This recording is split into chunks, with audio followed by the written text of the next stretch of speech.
One more announcement, which is once again, housekeeping rules or ideas are that please silence your phones. We will be streaming online, and this program will be recorded for viewing both on Facebook and on YouTube. And Q&A from our audience will happen at the end of everyone's readings. There is a mic on your right, my left, and that is where we invite you to come and ask questions at the end of everyone's readings. And finally, again, thank you everyone for joining us.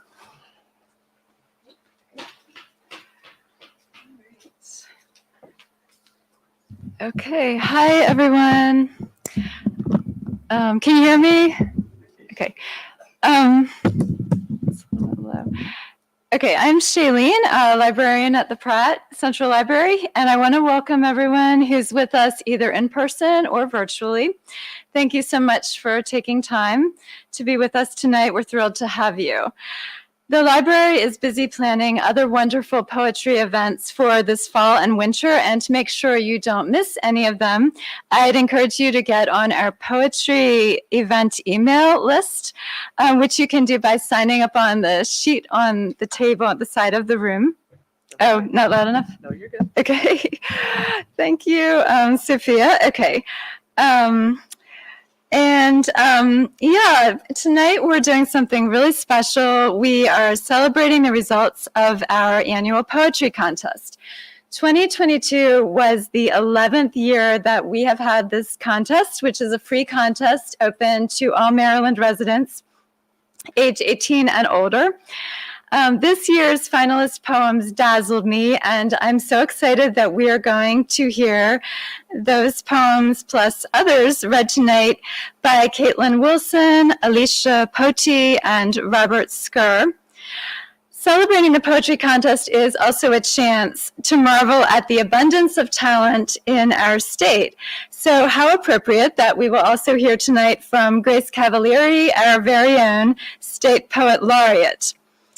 And tonight is a great time for us to appreciate Little Patuxent Review, whose staff serve the arts in Maryland and beyond with such grace, and who have for many years collaborated with the library on this contest.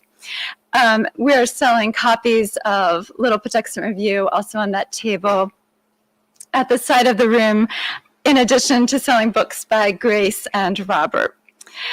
Little Patuxent Review's head editor, Chelsea Lemon-Fetzer, will moderate this event and is also going to read for us. Chelsea holds a BA from Sarah Lawrence College and earned her MFA in fiction at Syracuse University in 2008. She is a 2019 Rubies recipient for the literary arts and a recipient of the Maryland State Arts Council's 2022 Independent Artist Award. Her fiction and poetry have appeared in journals such as Callaloo, Tin House, Mississippi Review, and Minnesota Review. Her essay Spec appears in The Beijing of America, Personal Narratives About Being Mixed Race in the 21st Century. Fetzer teaches literature and creative writing at the University of Baltimore, and she serves as vice chair on the board of City Lit Project. So I'm just really grateful to everyone at Little Patuxent Review, and especially Chelsea, for supporting the poetry contest with their vision and talent. Please join me in welcoming Chelsea to the podium.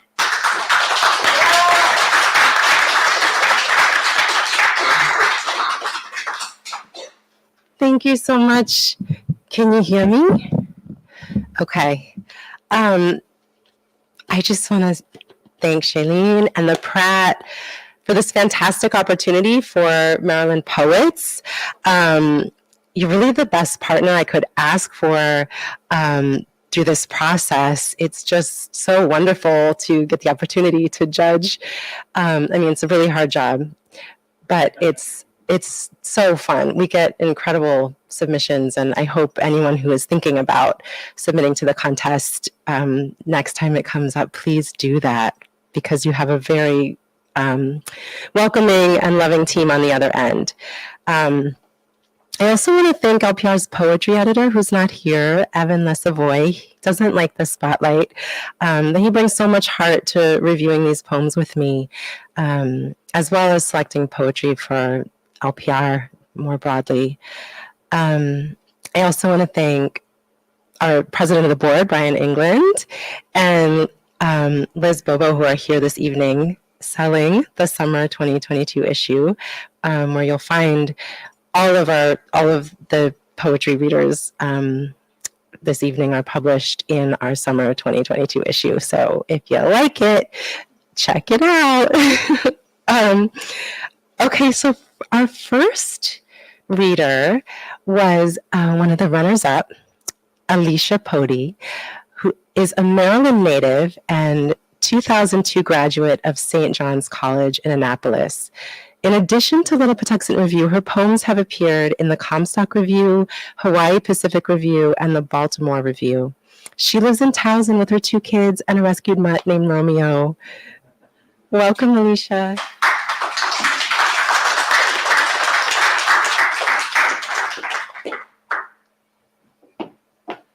Okay.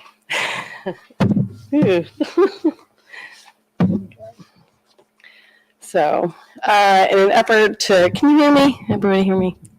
Okay. In an effort to preempt any vaudeville kings that might be waiting in the wings, I'm just going to sail through this set without comment and finish with the poem that the Little Patuxent Review was graciously published for this contest.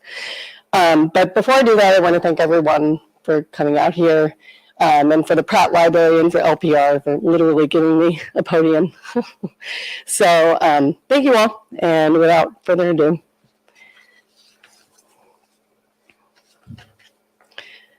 The dance lesson.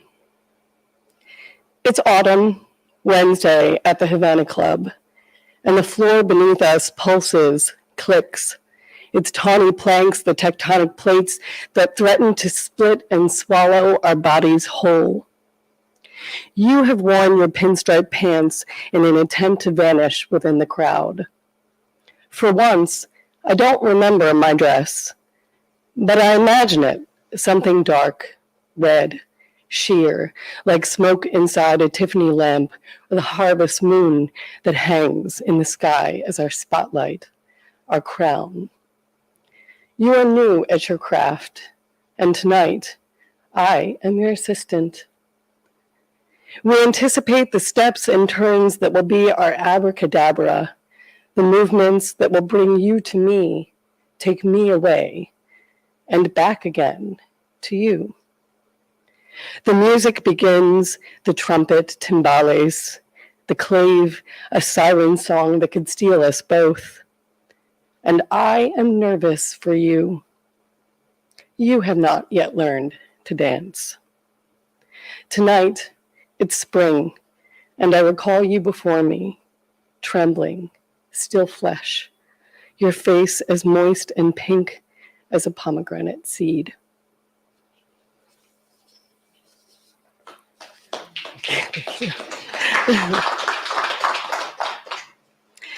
Marital property.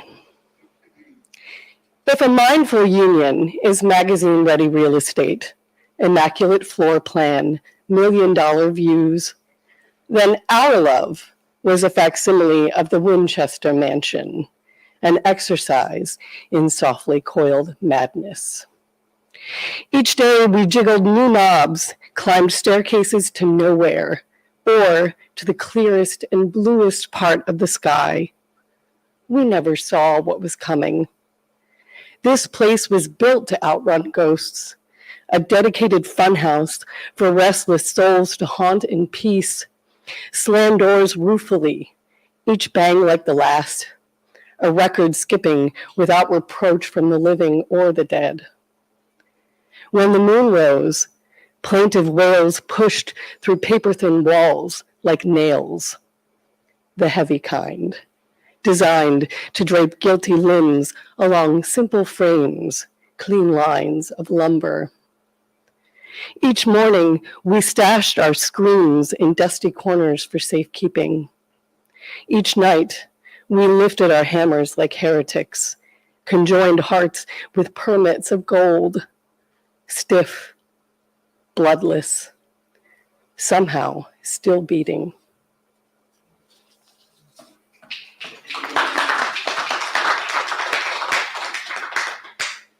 When Billy Weaver was killed by a shark, Oahu, Hawaii, December 13th, 1958. There were 3 mats, 3 boards, 6 boys, tangled red, green, and royal blue stripes. 2 bobbed in repose along the lap of a sailless skiff, 1 stiff plank propped like an outstretched pair of bleached balsa arms, its primitive cross signaling stop, go. The spirit is willing, but the flesh is weak. The others purled aimless beneath the December sun at the mercy of broken waves. 1 fell behind, resurfaced pale-faced between the mokalua with a feeble cry, the frantic paddle of a newly phantomed limb. My mother watched, frozen at shore as the white-capped reef flushed crimson, just like in the movies. And maybe somewhere, before that final crash delivered Billy to his fate, a warning bled from the ocean's edge too. Sharp teeth showing at the corners of the sky, the eerie metronome of pulsing tides, glint and splash of slick, steely fin, flash of black eyes beneath water, wind cracking the taut skin of the sea, a wraith whispering, "You are just a visitor here."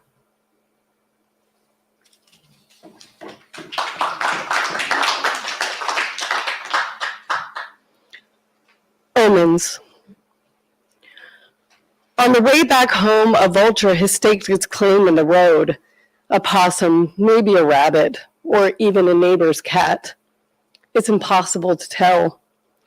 All that remains is entrails, fur, a smear of purple blood on asphalt. I slow my car to a crawl and stare. Tarry harbinger, conjured out of an oil slick, feathers jutting like hex tea leaves, an obsidian beak at the end of a hooked head hooded like an executioner. I pull into the driveway, return to rubberneck the scene on foot. Too late. The dark bird circles the house where I once slept, rips open storm clouds swollen with rain, vanishes into sky.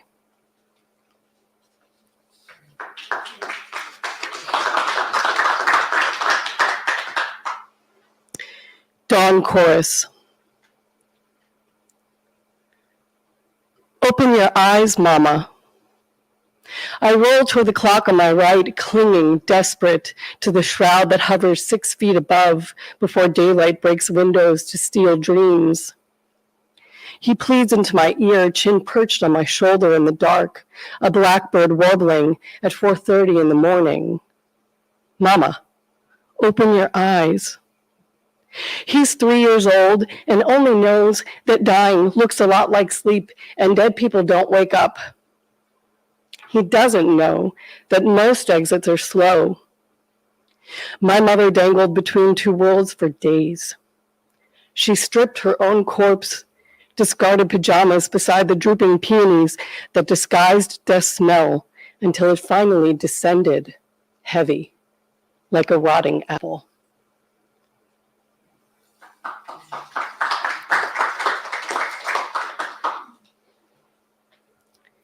The Sparrow. My grandmother slumps in her wheelchair, white hair washed in the pale ochre of morning. I cradle a bird, stunned by invisible pains, in cupped hands before her. A sparrow that surrendered to the ground after 3 gruesome attempts at flight. She watches as feathers rustle. The time is now 6:45, and the library will be closing in 15 minutes. That's right. We will be open again tomorrow at 10 o'clock. Thank you. You're welcome. All right, shall I start over? I will. All right. The Sparrow. My grandmother slumps in her wheelchair, white hair washed in the pale ochre of morning. I cradle a bird stunned by invisible pains and cupped hands before her, a sparrow that surrendered to the ground after 3 gruesome attempts at flight. She watches as feathers rustle, stretch, then rise again from my fingers, her eyes the color of an empty glass. 2 miles across town, a hospital bed waits to be hauled away. Are you my mother? I am shards of speckled shell, petrified bones in an unraveled nest. I decide there's nothing to see here. A dead daughter, a wayward sparrow. People and birds perish against closed windows every day. What could be more natural? Nothing brings a winged creature back to life. She simply survives a crash, and another, and another. Each result a replica of the last. What could be more scientific? Yet one day soon, she too will die, push out her final breath, and then, and then, and then.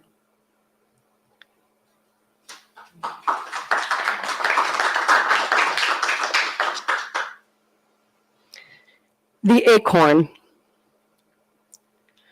No one needs to tell the acorn what happened to the oak.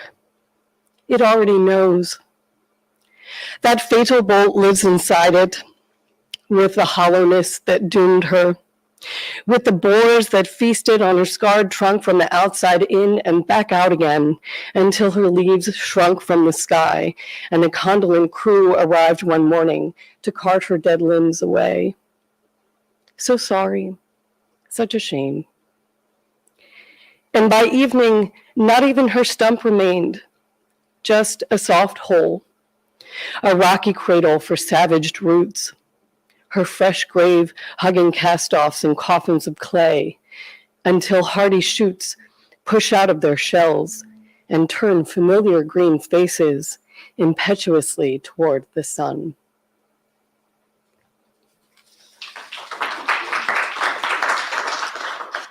And finally, fever. Beneath the moon above Sinai's ER7, I lie beside you in your narrow bed, counting your silent breaths, minding the line that joins you to sharp-angled machinery, dripping from one end, stained with blood at the other.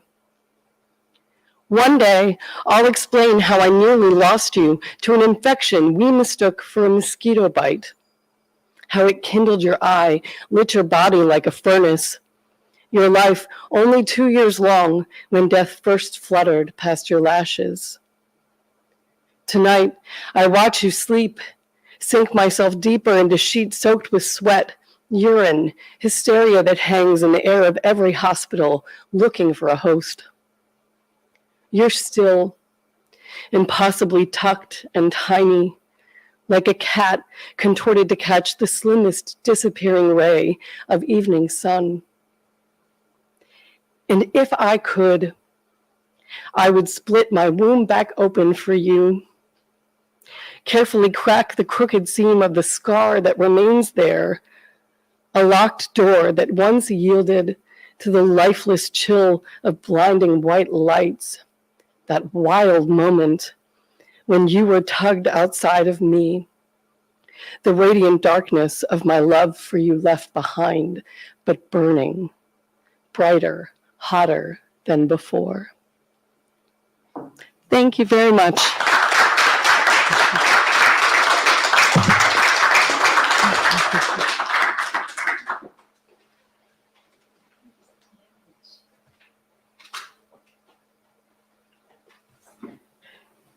Thank you, Alicia. That was so beautiful. I loved getting to just lavish in your poems for all that time. It was lovely. So we're going to sort of take pauses in between each of the finalists and winners just so that you guys get really excited. You have to wait. I am going to read a few poems before our next finalist. It's finally happening. I have to do this. So excuse me. It's happened.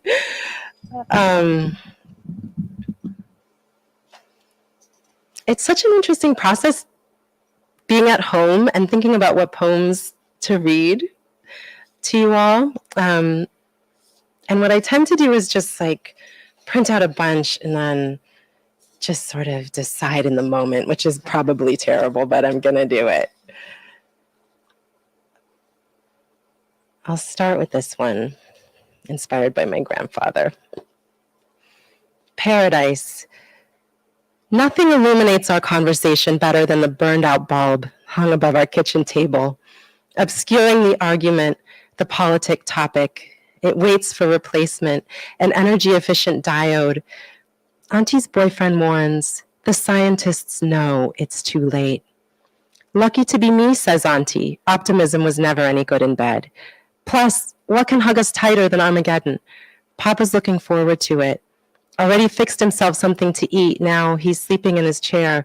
If you want to hear about paradise, wake Papa up. Here's the sort of thing I would dare when I was a kid. Papa, what happens when someone falls on a paradise rock and breaks their ankle?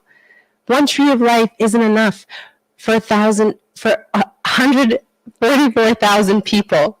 How about when the fruit is eaten up? And what about those paradise mosquitoes? Do they cancel it out? Now he's 91.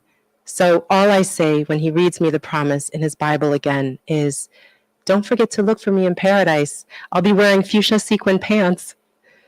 He pats my hand, though we both know it's for sure I'm not going to make the cut.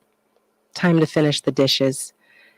I could believe if you told me it will end up more like this. Warm ocean in a sink, the pot's shiny again, a long bath, a bottomless drink, water as the home thing, after and before, like it was under the dock of the first time you felt your mother's warm, her smile of blinding light. In his chair, Papa's sleep discovers its legs like a colt. I always believed in his velvet hand anyway, in his hug being tight enough to break a rib.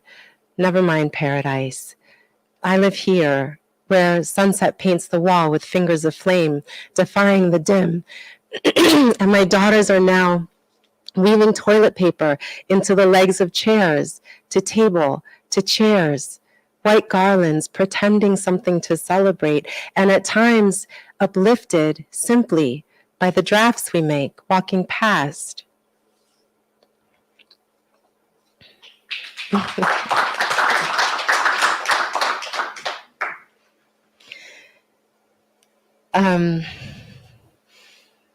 Do you ever have those things you want, those dreams that just like torture you?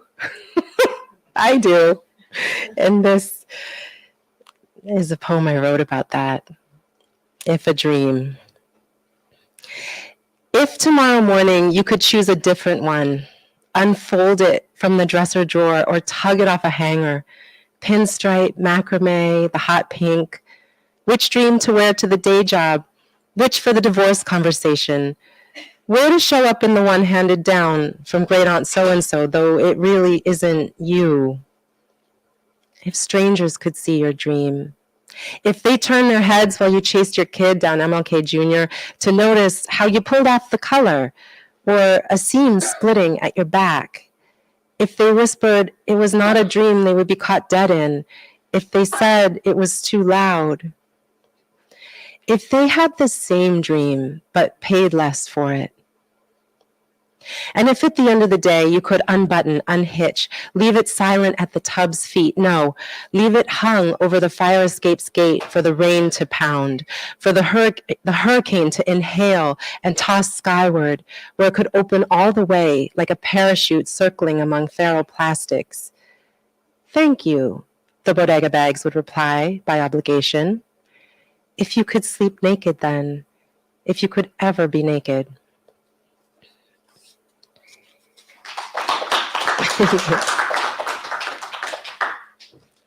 Um, there's this one, I will write about death and murder and, oppression, but writing and reading about parenthood is so interesting. I always stop myself like, that's too sensitive. I don't know if I can do that. But I do want to acknowledge that both of the finalists' poems were about parenthood and just sort of that connection to your child. And so inspired by those poems, I brought a few of mine. I took the leap.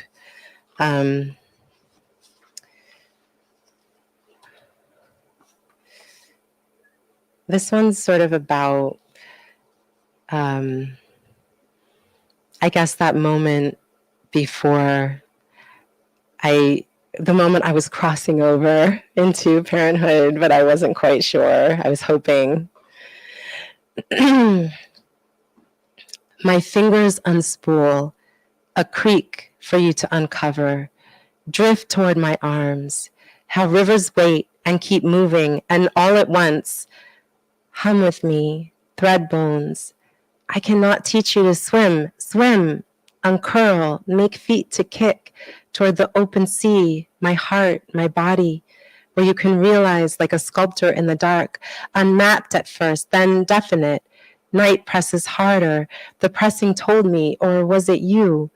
Be still.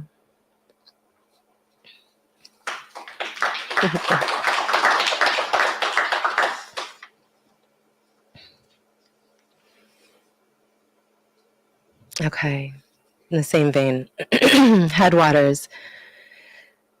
Now that you are here, you must crawl hand over foot across the hip bones, this path of slick boulders where Mississippi is born jumping over the edge of Lake Itasca before the day's tourists. How else but to pretend mother, to take your turn among constant bruising mothers, even though just beside you, the infant river yawns, ankle deep in her cradle of smooth pebbles where children and elders wade. We've known her name for ages. No, she's already grown, wide as clouds, running history, rewriting borderlands to escape us, cloaked under the Gulf's salt tongue. How could that be when each moment she opens her eyes for the first time, when this moment she opens her eyes to find you, a reaching shaped before too much light, body soaked and not going back, breathing the cost, breathing the miracle. Thank you. And this is the last one. So in addition to this being a special month for this reading and the celebration, this is also the month my first daughter turned 10, which has just been so intense. Like, I can't believe it's been 10 years that she's been here and that I've been a mother. And so I came back to this poem that I wrote a few months after she was born. I thought it would be good to read it tonight. Oh, I also want to mention, last night as I was putting this fairy daughter to bed, she looked at this little swoosh on her bookshelf and said, Enoch Pratt. I thought that was so great. I was like, I'm so proud of you. Yes. You're brilliant. So she's a fan of Enoch Pratt. No use asking if you'd like me to sing. You don't belong to words yet, not even to what will be your favorite songs. Your animal mouth hunts what matters more. River mouth of milk, sudden, cross my heart, electric for your suck. Is that music? No forgetting how I howled your name weeks ago, hips shook, how I howled your head down through August sunrise, our backbones unbraided, us yielding, us cry. But I think we are not yet two bodies, still one body, can we decide ourselves, can learn our faces the same or not, can breathe, la la la la la la. Here is a fun for you to learn words holdings. Sleep, hush, hush, hush, baby. That other mirror, let go of. Voices up and away. The moon strings to the old moon completely out of reach now. And somewhere, someone is driving alone on the West Side Highway with music bumping. Driving just to drive. Someone's shopping for a fierce block, one of those that hurts a little. Someone shut the door to the room they're in, going to write until tomorrow. Someone spent this whole day looking clean. I mean, took a bath. I mean, arms just floating empty. You find the way to come even closer. Pull at my grubby t-shirt, and earth to plant your face. Sun reaches through the window to halo each one of your hairs. I say, listen, Brooklyn's gonna sing you this one. Hear that horn and bellow and purr. Hear Mr. Jackson whistle above his broom. My baby, my sweet baby girl. Thank you. All right, next, our second finalist, Robert Spurr, is a licensed psychotherapist and clinical supervisor in community psychiatry at Johns Hopkins Bayview Medical Center.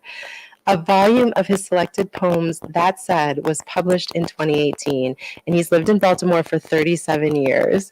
Come on up, Robert.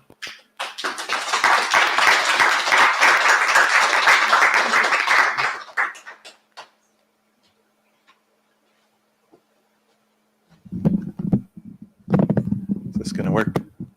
Hopefully. Thank you to Shailene for organizing this and in this beautiful room, and to the Pratt, and thank you to Chelsea and everyone at Little Patuxent Review. This is sort of an experiment. I'm going to read a bunch of, maybe a baker's dozen of very short poems. This is not a gambit to get extra applause.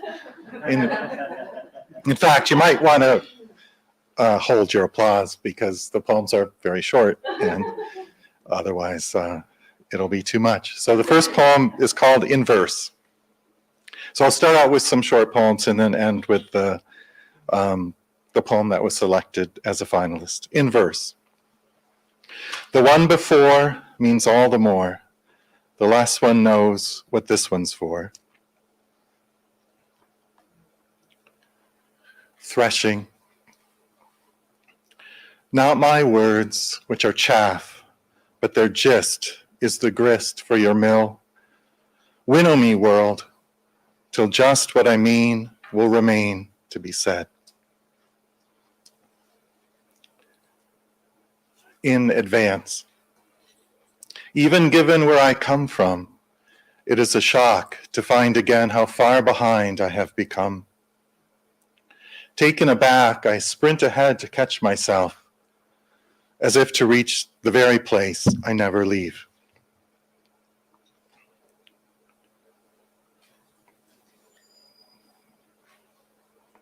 This poem is called Agenda.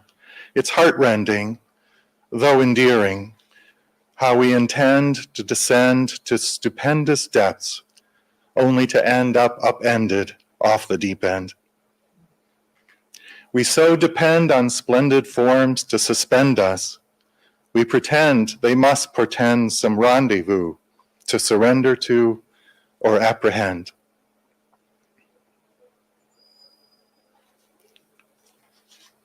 And this is For the Clouds. Though they frequent the firmament, they are first and foremost terra firma's frailest ephemera, films frothing the formidable mountains, flimsy, forgettable, their features mere metaphors for fur, for furs, ferns, feathers, formless otherwise, failed effronteries, formulae for fragility, briefest forests of forms forgone, and but for their aforementioned frequency, no forbearance, no forgiveness should be afforded them, their far-fetched phosphorescence their own affair. Were their forte not to affirm one's own forays at forever?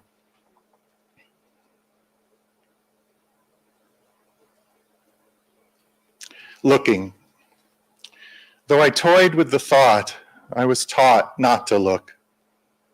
So with nose in a book, I forsook what I sought, which was all that it took to avoid getting caught.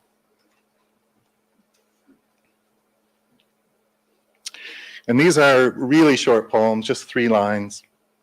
I still remember the silver locket of the neighbor girl who played at hypnotizing me. Driving by a well-lit coffee shop, my desire flares, and I don't even like coffee.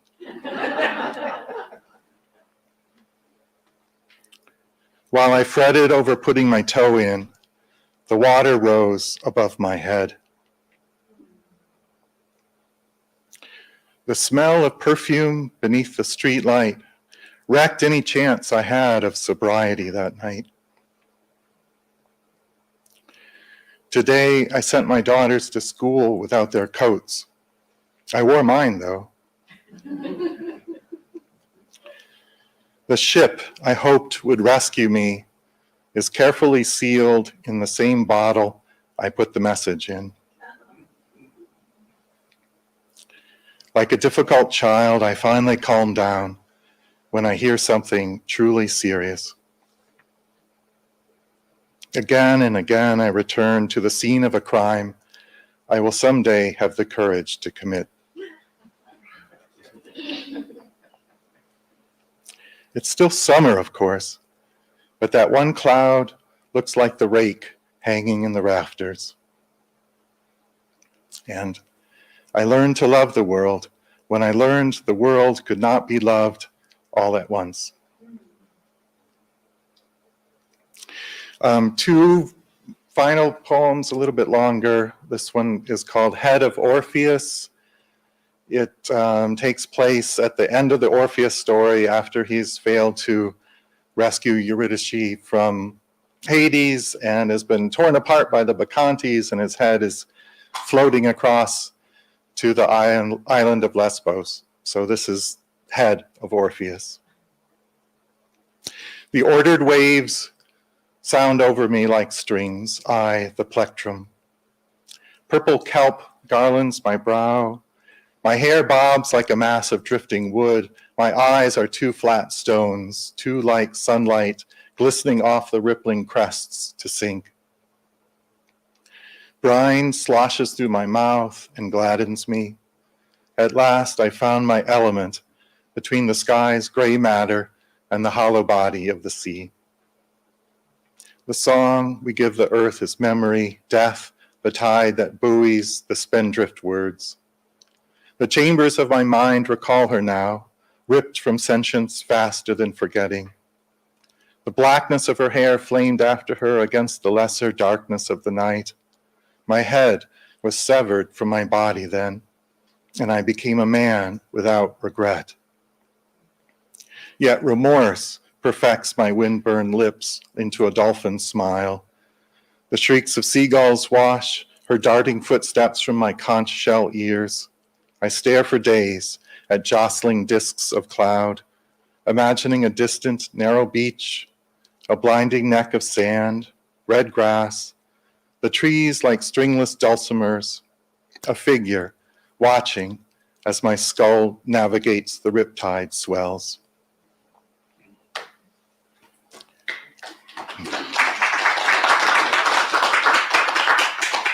Thank you. And the last poem, When in Baltimore.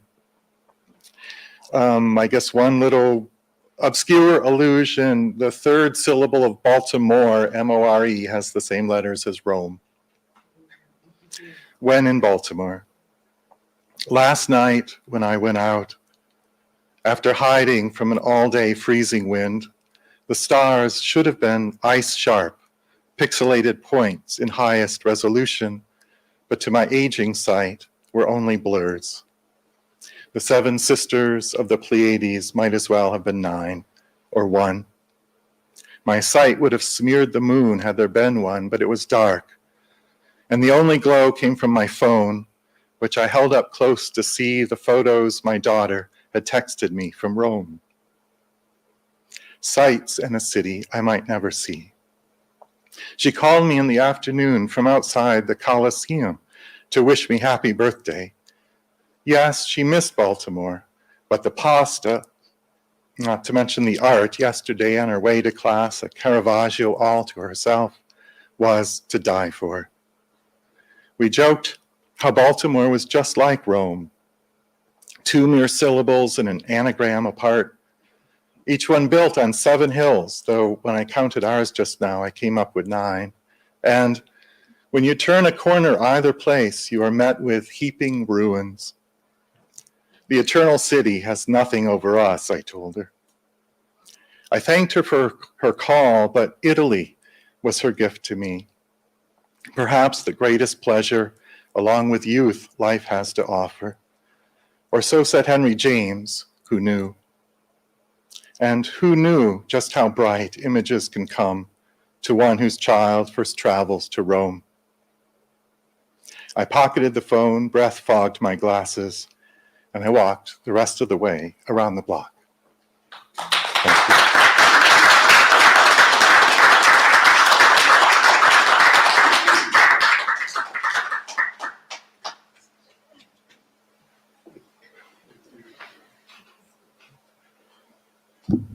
Thank you, Robert. Love that. All right, now you have to wait again before the winner, but this isn't going to hurt because our next reader is Grace Cavalieri, Maryland's 10th Poet Laureate. Her new books, yes, are Grace Art, Poems and Paintings, and the Secret Letters of Madame de Staël. She founded and produces The Poet and the Poem for public radio, now from the Library of Congress, celebrating 45 years on air. This is the coolest part. This series of several hundred poets will be shot to the moon in the Lunar Codex in 2022 as the first podcast series on the moon. I love that. Grace's forthcoming book is The Long Game, Selected and New Poems. And please also check out the back for both Robert and Grace's books after the reading, because you will be able to find them there. Grace, come up.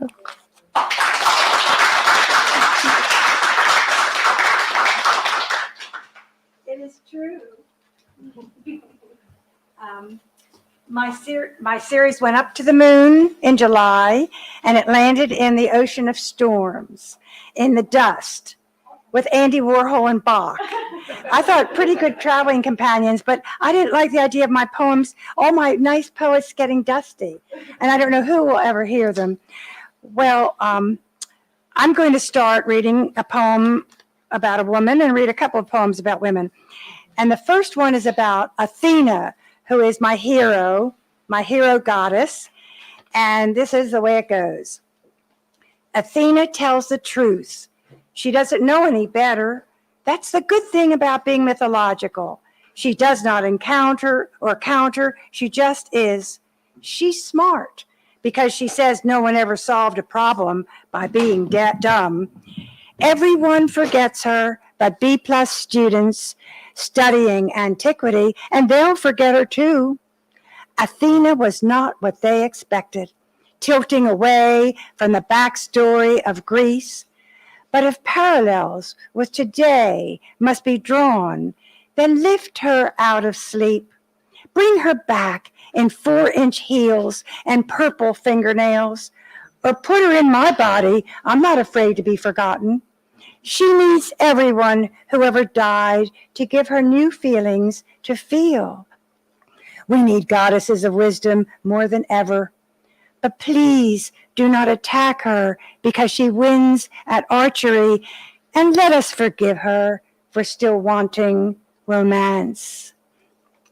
The next woman I'm going to read is Big Mama Thornton, another goddess of mine. And I was lucky enough to be co-founder of a radio station in Washington, D.C. in 1977, WPFW. And a lot of jazz and music stars came through at that time, and I got to meet so many. It was so cool. And this is my remembrance, a true story about Big Mama Thornton. Last time I saw her, she wasn't so big, actually. She was downright skinny, singing The Final Time in Washington, D.C.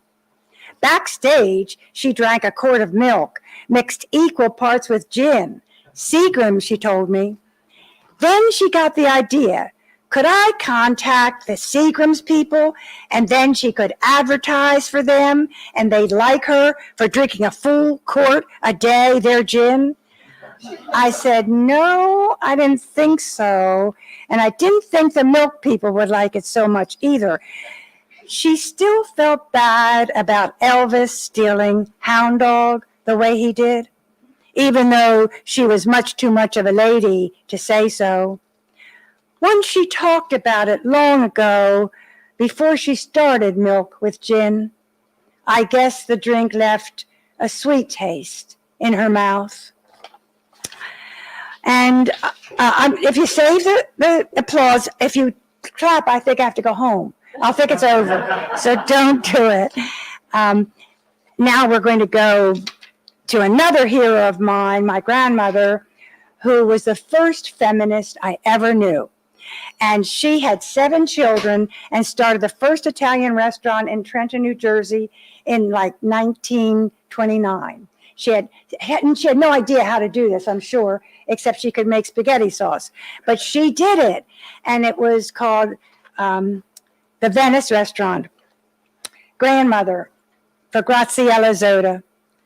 What is this purpose of visits to me twice since you've died? Downstairs near a wood stove, I hear you in motion, always working. A long silken dress, tight sleeves at the elbow for wide shoulder for free movement. When we were young, you didn't visit. You never baked a cake that I remember, or babysat, or held me in your lap. You were in a man's part of town, running a man's business, calling the world to order. 6 children behind you, raised single-handed in your large house. You were moving, always moving. When I kept losing things like my parents, my children, money, my time, and health, why did you appear in my room with gifts painted red, yellow, blue, brilliant colored toys? What essential fact did you want me to know? That the body is the essence of the spirit and so must be in motion? Now that I've lost my foothold, my direction, my way, what is your message, strong spirit, strong grandmother? What is the meaning of your dream presence? A bright clock shaped like a train? Simply that it moves? This is so true. She would appear in my dreams with this clock, shaped like a train, and now I know. Get up and move. Since I took you back into the century, I'm going to stay there for a bit because you know the past never went anywhere at all. And Faulkner said the past isn't even past. So I'm going to go back a bit, and I'm going to read a poem about 1942, and it's called 3 o'clock. In those days, there were executions of prisoners in the Trenton Penitentiary every month. And different people, all the guards, each guard would have a choice, a time to have to electrocute. It was really very medieval, and incarceration is really a great topic right now in today's society. But this was, I think, quite as bad. 3 o'clock, 1942. Elaine's father was a guard at the Trenton State Penitentiary. Once in a while, I forget how often, she couldn't come out to play because it was her daddy's turn to pull the switch and watch a prisoner die. He'd stay inside feeling sick, but why the Dutch family had to close the shades, I don't know. Or why, even if we knocked politely, her mother sent us away saying, Elaine can't come out today. The rest of us little girls sat on my porch in cool dresses. 3 o'clock. Mothers were in the kitchen setting spoons. There were iced drinks and cookies, powdered sugar, a confection of air. Not even fathers were coming home to break the silence. The only sound is a boy on the tracks who has caught a small animal and tramps through the woods carrying a cardboard cage, 3 holes for air. The girls ask whose turn it is to make up a story. We visit bright imagined countries and in this way travel beyond swinging chairs, white railings, a summer porch. At 3 o'clock, God mutes the trees to listen. The only sound is a thrashing, the biting and scratching as the boy falls, the rustling and scrambling of a small animal breaking free. Going to read The Hot Dog Factory. This is another one from my childhood, and this was 1937. The Hot Dog Factory. Now, you must imagine we were children without television, without anything really, but no stimulation. Mothers didn't drive in those days, and there was very little to do. So this was a big day in Trenton, the Hot Dog Factory. Of course, now children take it for granted, but once we watched boxes on a conveyor belt sliding by, magically filled and closed, packed and wrapped. We couldn't get enough of it. Running alongside the machine, in kindergarten, Miss Haynes walked our class down Stuyvesant Avenue, then up Prospect Street to the Hot Dog Factory. Only the girls got to go, as the boys were too wild. We stood in line, wiggling with excitement, as the man talked about how they made hot dogs. Then he handed us one, and Jan dropped hers, so I broke mine in half. This was the happiest day of our lives. Children whose mothers didn't drive and had nowhere to go but school and home. To be taken to that street, to watch the glittering steel and shining rubber belts moving meats, ready-made. I wish I could talk with Jan, recalling the miracle and thrill of the hot dog factory when she was alive, before it all stopped. Bright lights, glistening motors, spinning wheels.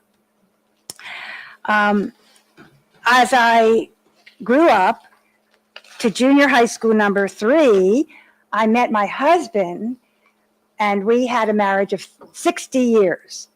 And he was a naval aviator and died just a few years ago. And this poem is for him. It's called Safety.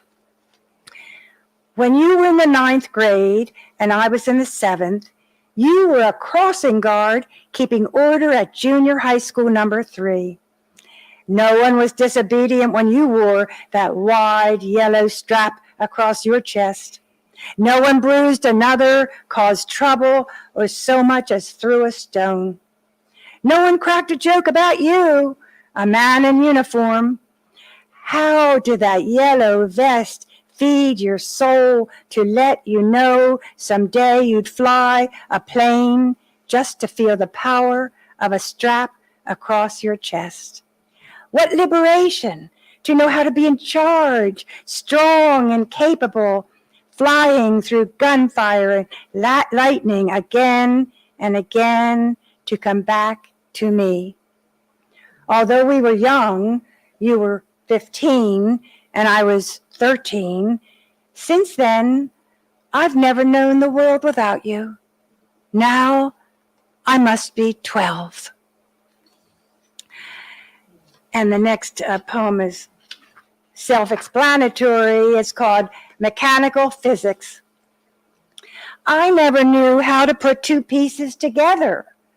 Say the garden hose, for example, its nozzle undetectable.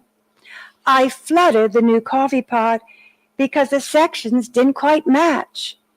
Can you imagine how hard it was to convince myself I could do anything with more than one panel? I didn't even try. IKEA sent furniture in boxes, all marked 44. I could feel the lessons yet to learn, the escape from reason. I could feel my human failure before UPS left the house. Now, in the lightness of the last of this day, how do I know who will hold me at sunset? I cannot make the alive and the dead parts come together as we once were. I cannot match the seams, square the ending. I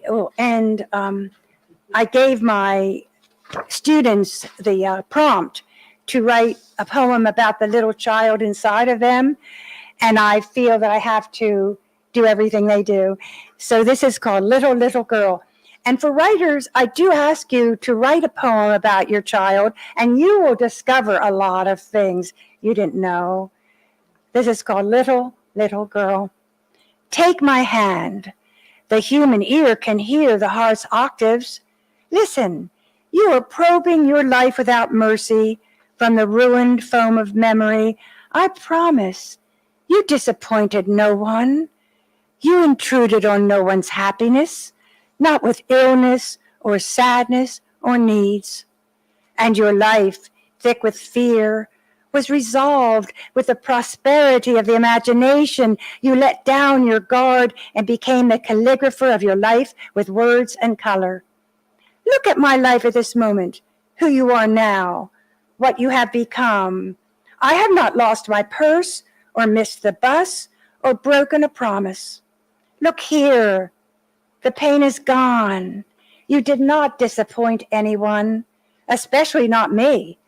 I am making you a poem to show I will never disappoint you. Thank you. Thank you.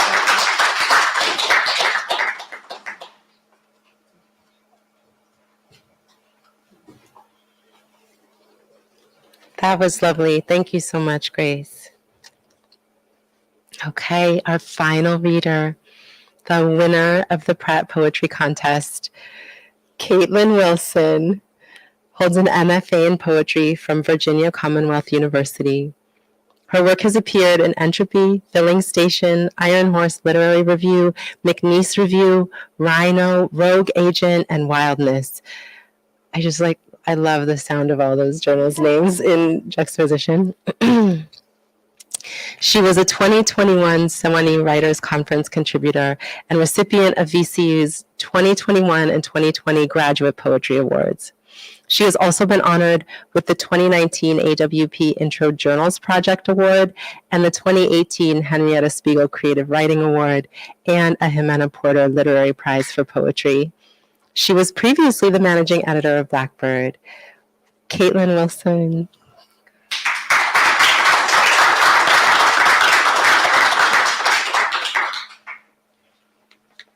All right, thank you all for being here and staying until the last reader. And thank you to Little Patuxent Review and Chelsea and Shailene and Pratt. It's been a really great experience. Can everyone hear me okay? Okay.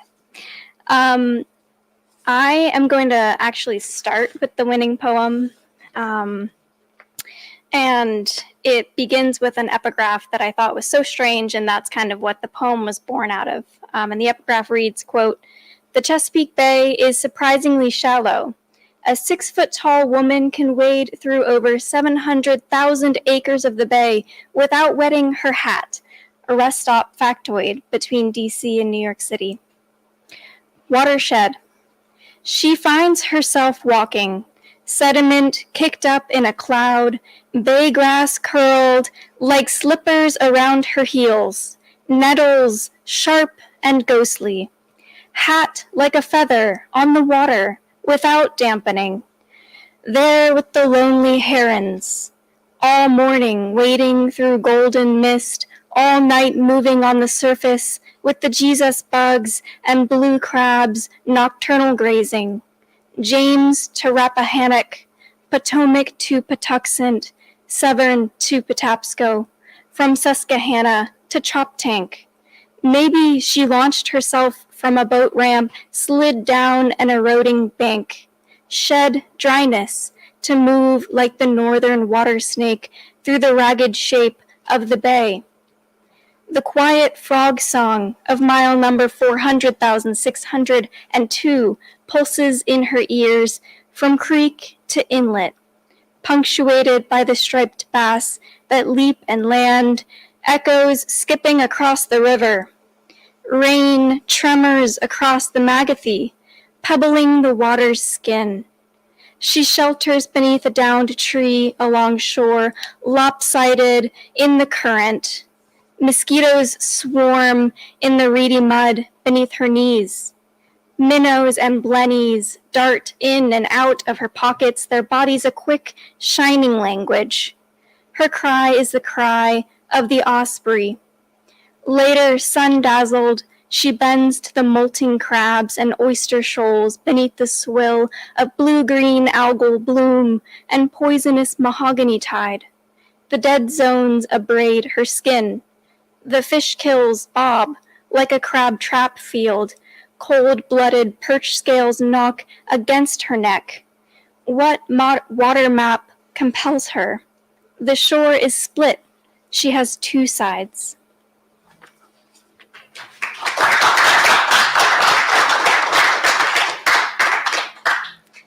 Stoic.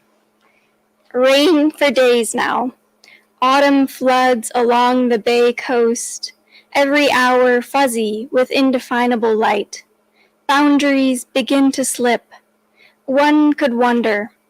Trees front as telephone poles down the block, denuded figures not living now as we knew them.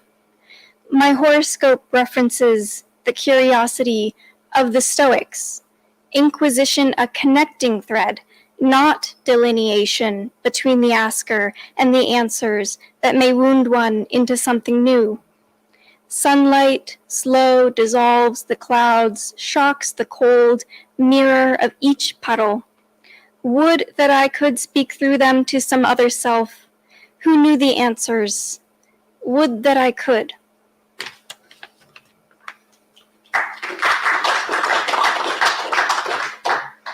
This next poem is self-explanatory, but I think it's also very similar to the poems on the moon, which I was excited to learn about just this evening.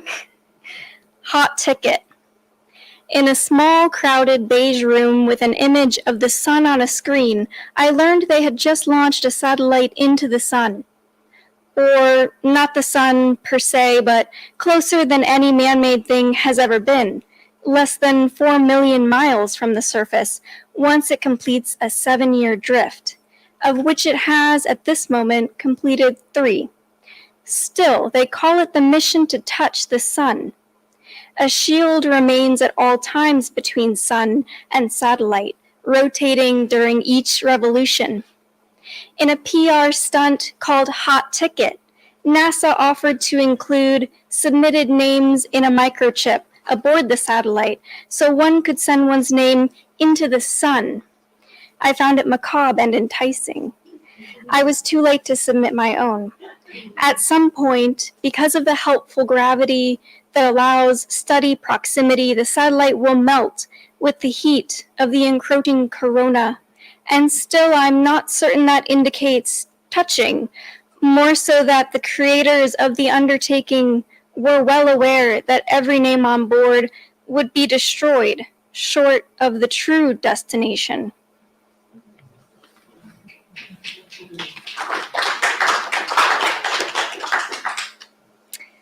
This next poem is in honor of September, which we are very close to. It's about medieval wine, and I just want to note that wine before we discovered sulfites spoiled very quickly without the preservatives. And I also use the term solarium, which is a cold storage room in the bottom of most cathedrals. The wine press. September. This crushing month sets us to treading in deep vats, until sour jewels of juice run from the wine press, the runnel, stained dark now, but unquenchable. Time has compressed, slipping into a strangling winter. God, when I asked that my cup runneth over, I didn't expect the granting to be temporary, or the grapes to shrivel fist-like around their seeds, so that I must supplement the paltry yield, something issuing from within me, so much like blood. For a moment I could fool myself, fool everyone. How long could such fooling last? How long until the harvest spoils in the cold monastic solarium? But look, bats flicker in the blue patchwork of the sky. They disappear when the rain begins. I refuse to turn on a lamp. The page grays until black as an open cask. Words hide away. Medieval monks made wine from vine husbandry upon Catholic land, supplied the drink for daily rites and meals, claimed a cure for the ill and frail. The cities and towns daily drunk on it. Honey it, flour it, anything to cover the sour rankness. Winter, please.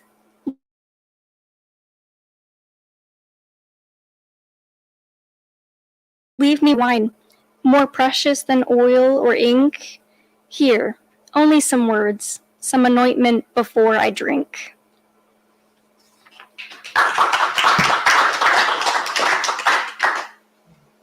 And this next poem is inspired by Beowulf. If you can't tell, I kind of pull from a little bit of everything. And the character of Enoch, there are some scholars who believe that mastodon bones might have inspired the mythology of monsters and giant warriors, because without the heads, they might have resembled human bones.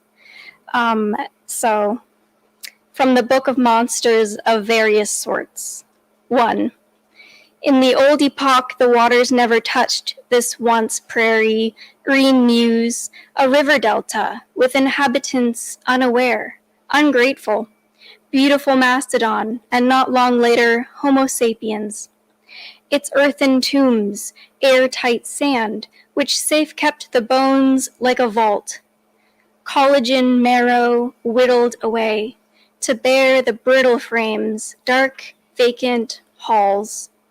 Still later, water arrived and split the land, and man began to war, and with war the vaults were filled. Strata of the dead, clear to the living, until storms intermix femur and scapulae. 2. Millennia pass like that. Sweet rain sweeps the roof. Myth tells of a warrior king slain in this split, a man formidable. And lo, in the place of his death, men did find a giant's bones. Headless, the chamber of the skull carried away on waves, or when a sword trophied it. The bones aligned in monstrous form. How terrible to dream the bones of a man might make him monstrous, as shed skin suggests a snake. 3. Unveiled construct of an erroneous man, there you are, laying where I assembled you, pale suggestion of yourself, in the quiet disintegration of my memory. Where did I find this knuckle, this jaw porous and curved? Storyteller, these bones do not belong to you, but how well they suit your myth, its looming pattern, unslayable.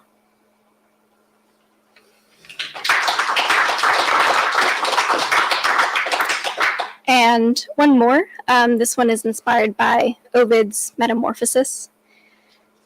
Untold Ovid, the god speaks.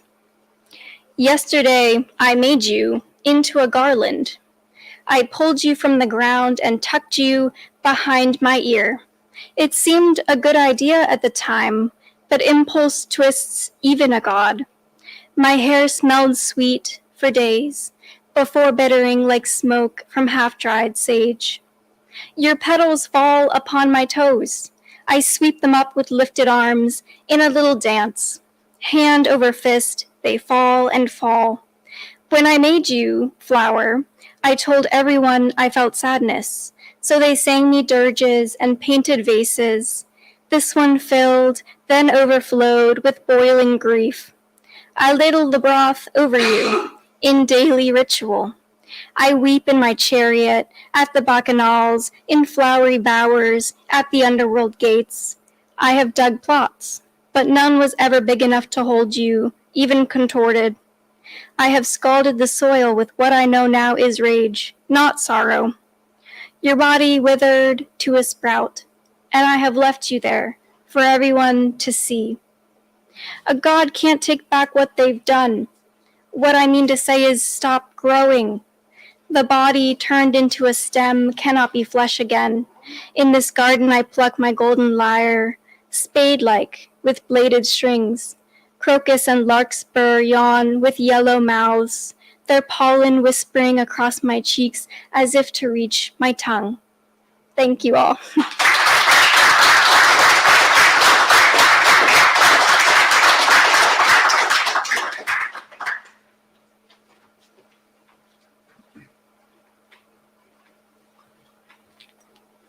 Thank you so much, Caitlyn, and congratulations to all of you. You should feel really proud, but also really deserving. I was just really, really moved by your work. So now we'd like to take a little time. I think we still have time for a Q&A. If anyone would like to ask a question to any of our readers, this would be a time to do that. And I think there's a mic over there. If you could use that one so that everyone can hear you, including those who are attending from home. Yes, sir.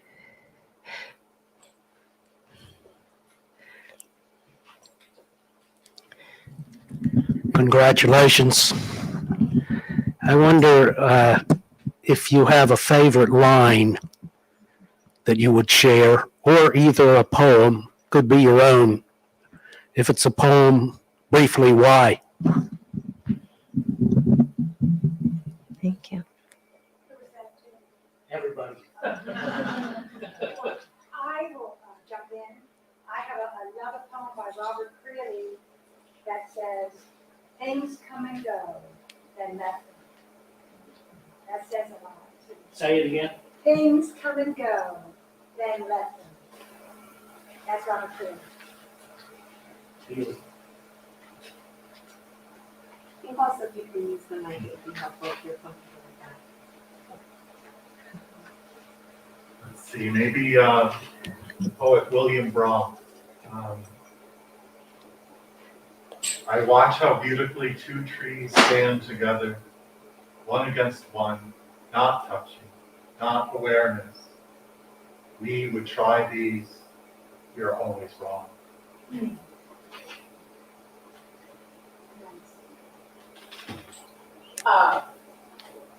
Mine would be Charles Baudelaire, which, pardon me, I'm looking French. Les femelles du mauvais fashion belle, crépitent la bédou de naissance flambeau, which translates to the dazzled mayfly flies towards you, O candle, crackling and burning says, bless this place.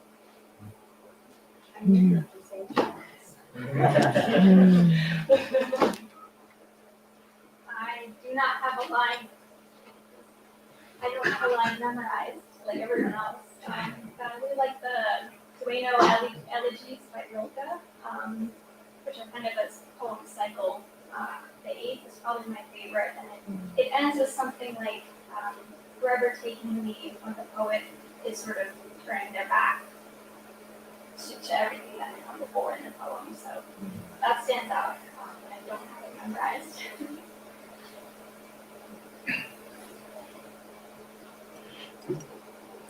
Are there any other questions? Glad to asking others. We have a question online. Oh, I'm great. going to ask it. I'm going to pretend to be this online person. Thank you. Has there been a collection or a poet that you've read recently that has inspired recent works of yours? I've been reading all the works of Ada. Is this an amplifying? Mhm. I've been reading the works of Ada Limon, our new U.S. Poet Laureate, and I read all her books in the past month, and she is hot. I'm telling you, she's my favorite poet, and she has inspired me so greatly with how she tells the truth about herself, and she combines the world with nature, and she sizzles, that's all. I'll hop in and because you stole them. And rightfully so. Her poetry is amazing. Ocean Bong is another poet that I've been reading. A lot of his metaphors are just magical. I love any poet that is somehow able to capture those metaphors and those similes in a way that is just entirely unexpected, and yet when you read it, you think to yourself, why didn't I think of that? It somehow resonates so deeply. So those are two modern poets that I've been reading. And Louise Gluck, I think, is evergreen in terms of modern poets that influence my work, or at least I could hope. Not a poet, but I just read Circe by Madeline Miller, and I liked the way that there was kind of humanizing mythology. You could tell that's something that was interesting to me. So that novel, I think, was very good. I'll give a call out to a almost forgotten Baltimore poet, but whose name is up on the wall there, Lizette Woodward Reese, whose poems are all of a piece and very beautiful and deserves to have a collective edition someday, which maybe I'd like to do. I want to shout somebody out. Denez Smith.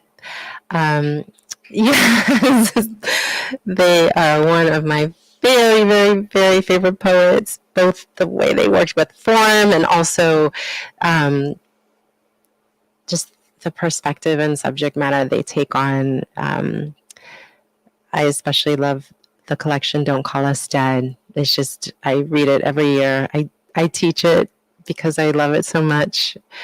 And the responses and conversations that it inspires, I find to be really important and powerful. So, Denez Smith, if you hadn't heard of them, please find them. Are there any other questions? Yeah, did you? Oh, I guess I just saw a wiggling.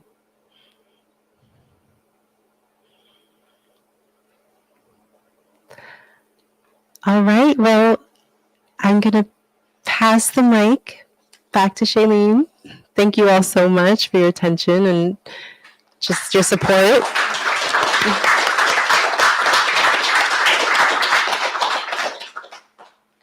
Thank you, Chelsea. Such a great hostess. And I want to, it's almost time to say final thank you and goodbye, but I just want to take a moment to make sure everybody knows that we have a broadside that is free to you all while supplies last on the table at the side of the room there. And Andrew Klein, my colleague in the marketing department here, who's actually with us tonight in the corner back there, designed these broadsides, and each of them is unique, so you can take one that speaks to you, and that way you'll be able to take Caitlyn's beautiful poem home with you. And I also just want to encourage everyone again to purchase copies of the Little Patuxent Review summer issue, where you can revisit and re-savor Caitlyn's, Alicia's, and Robert's gorgeous finalist poems. And we do, as I previously mentioned, also have Grace's book, some of her books, and we have Robert's book also for sale on that table. So the broadside is free. The other books are we are asking some money for, but they are a wonderful way to re-experience some of the delights of this reading, which has been really special to me. It's always great if you can have the visual experience, in solitude, as well as hearing the poems out loud, I think. Finally, I just want to say thank you to Caitlyn Wilson, Grace Cavalieri, Alicia Poti, Robert Spurr, and Chelsea Lemon Fetzer for being part of this celebration, and for the gift of your poems, which are also wonderful in such distinctive and different ways. And I want to thank our ASL interpreter. And Chelsea, I want to thank you again for emceeing. And most of all, I want to thank all of you for spending time with us this evening. And I hope that you'll feel free to linger and purchase books. But when you go, I hope you stay safe and have a wonderful night. Thank you.